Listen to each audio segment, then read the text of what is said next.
यही कमी से। आइए। नमस्ते। नमस्ते, बैठिए। सूर्य प्रताप जी। उपन्यास पढ़ने के अलावा आप खाली समय में क्या करते हैं? मैम, उपन्यास ही मेरी हॉबी है, तो मैं कहानी और उपन्यास ही ज़्यादातर मैं यही पढ़ता हूँ। लिखते भी हैं या सिर्फ पढ़ते हैं? मैम, थोड़ा बहुत लिखना शुरू किया था, मतलब ऐसे लगातार लिखा नहीं, लेकिन पढ़ता जरूर हूँ। चलिए ठीक है। आखिरी उपन्यास कौन सा पढ़ा है? मैम, मैंने 12th फेल पढ़ा था, अनुराग पाठक जी का। संक्षिप्त में 3-4 सेंटेंस में बताइए कि क्या कहानी है। मैम, जो 12th फेल उपन्यास है अनुराग पाठक जी का, वो सर मैम जो अभी वर्तमान में मनोज शर्मा उसके नायक हैं, और वर्तमान में वो IPS अधिकारी हैं महाराष्ट्र में, उनके जीवन पर, उनके जीवन दर्शन पर वो उपन्यास लिखा गया है। और उनकी मेहनत, जो एक उसका नाटक का, उस उपन्यास का नाम 12th फेल है, तो उसका यही कारण है कि वो 12th में फेल हो गए थे नकल न करने की वजह से, नकल न कर पाने की वजह से। तो फिर मैम वो दोबारा 12th की परीक्षा पास करके और बड़ी मेहनत करके फिर IPS की परीक्षा पास करके पहुँचे हैं। तो उसमें उनके कुछ प्रेम संबंध और उनके मेहनत को पढ़ाई के प्रति दर्शाए। ये बताइए कि अगर आपके पास एक महिला आती हैं जो कहती हैं कि उनके पति को किसी कारणवश गुस्सा आ गया था और किसी प्रकार का डोमेस्टिक वायलेंस उनके साथ हो गया है, अब वो आपसे सलाह लेना चाहती हैं कि वो उन्हें क्या करना चाहिए, आप क्या सलाह देंगे? मैम, मैं तो पहले तो उनकी पूरी बात सुनूंगा कि वो मतलब वास्तविकता बात क्या है। पहले मैम उनको अपने स्तर पर मैं समझाऊंगा कि अगर वो समझ के, या इस तरह का मैम बात नहीं है कि उसकी FIR की जाए या पुलिस में शिकायत की जाए, तो उनको मैम समझा के मैं कि एक मौका और दें, इस तरह से अगर चीज़ें संभल जाएं। और मैम अगर इस तरह का कोई अपराध किया गया है जो मैम मतलब अपराध के दायरे में आता है, अगर इस तरह का कुछ आरोप वो लगा रही हैं, तो मैम सर उनको पुलिस के में जाने के लिए कहूँगा मैं। डोमेस्टिक वायलेंस में क्या लेवल है जिसके बाद FIR होनी चाहिए? मैम, ऐसा लेवल तो मतलब नहीं कुछ है, लेकिन अगर कुछ भी अमर्यादित या गैर कानूनी कृत्य किया गया है तो वो मैम अपराध के श्रेणी में आएगा। धन्यवाद। इसका ईरान और श्रीलंका में भी हमारी स्थिति कमज़ोर होती जा रही है। वहाँ की सरकारें अब चीन को वरीयता दे रही है। वहाँ जो हम बंदरगाह विकसित कर रहे थे ईरान में या जो श्रीलंका में, वहाँ हमारी भागीदारी को घटा दिया गया है।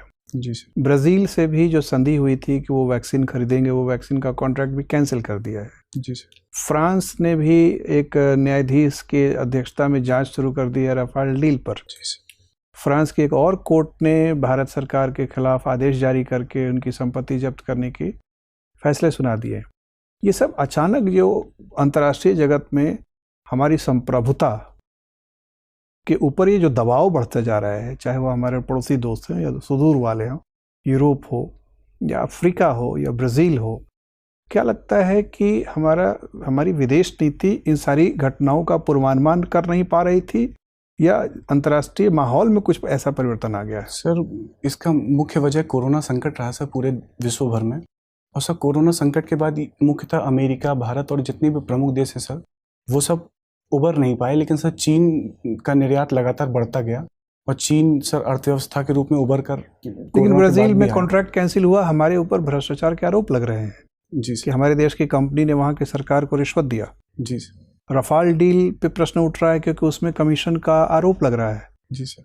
इनसे संकेत मिल रहा है कि धीरे धीरे ये जो केसेस हैं वो संकेत कर रहे हैं कि भारत सरकार की ही किसी न किसी फंक्शनरी ने, चाहे ब्राज़ील में रिश्वत दी या ली या राफेल डील में रिश्वत दी या ली, ऐसे सबूत तो नहीं है, लेकिन प्रथम दृष्टया ऐसे शक जाहिर हो रहे हैं। इससे भारत सरकार के संप्रभुता पे प्रश्न उठ रहे हैं सर। लेकिन सर शक के आधार पर हम भारत सरकार को अपराधी घोषित तो कर नहीं सकते सर, ये आरोप ही है।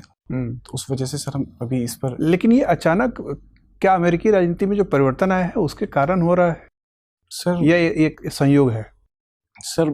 कुछ हद तक अमेरिका का भी इसमें योगदान है, क्योंकि सर जो ट्रम्प थे वो प्रधानमंत्री मोदी जी के ज़्यादा अच्छे संबंध थे उनसे, और भारत के साथ भी तब अच्छे संबंध थे। और नए जो राष्ट्रपति आए हैं अमेरिका के, बाइडेन, उनसे सर अभी वो धीमे धीमे संबंध स्थापित हो रहे हैं सर। बहुत अच्छी स्थितियाँ नहीं है। चलिए ठीक है सूर्य, आपसे बातचीत करके अच्छा लगा। आपका इंटरव्यू हो गया। Thank you.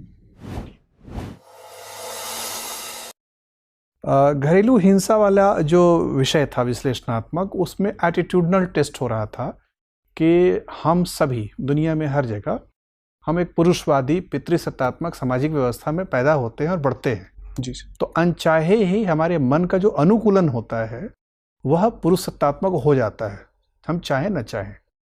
लेकिन हमें सजग होकर अपने आप को तटस्थ बनाना होता है। इसको साबित कैसे करेंगे हम? जब भी इस तरह के संवेदनशील विषय उठते हैं, घरेलू हिंसा जैसे, तो वहाँ हम मुखर होकर जहाँ सख्ती करनी है वहाँ सख्ती करना है। जी सर। ठीक है, वो भी शासन है। जी सर। देखिए, आपको अल्टीमेटली प्रशासक बनना है। जी सर। कहीं कहीं दृढ़ता भी चाहिए। जैसे पॉपुलेशन वाले में आपने दृढ़ता दिखाया, वैसे ही दृढ़ता घरेलू हिंसा में भी दिखाना है। तो वो सब जहाँ एटीट्यूडनल टेम्परमेंट की बात उठ रही हो वहाँ पर थोड़ा सा अलर्ट रहना। वीडियो देखिएगा। जी सर। चेहरे के भाव वगैरह भी अनुकूल होना चाहिए उसके। लेकिन कुल मिला के बड़े अच्छे कैंडिडेट हैं। हम उम्मीद कर रहे हैं कि बोर्ड आपसे बहुत खुश होगा और रिजल्ट बहुत अच्छा आना चाहिए। मैं घबरा रहा था सर थोड़ा सा ज़्यादा, पता नहीं। घबराने की कोई ज़रूरत नहीं, आराम से जाइए। हम लोग तो इंटरव्यू ले ही रहे हैं, हम लोग को पता है कि किस तरह के विद्यार्थी जा रहे हैं। आप टॉप 5% विद्यार्थियों में से एक हैं जो जा रहे हैं बिहार। पूरे विश्वास के साथ जाइए। All the best.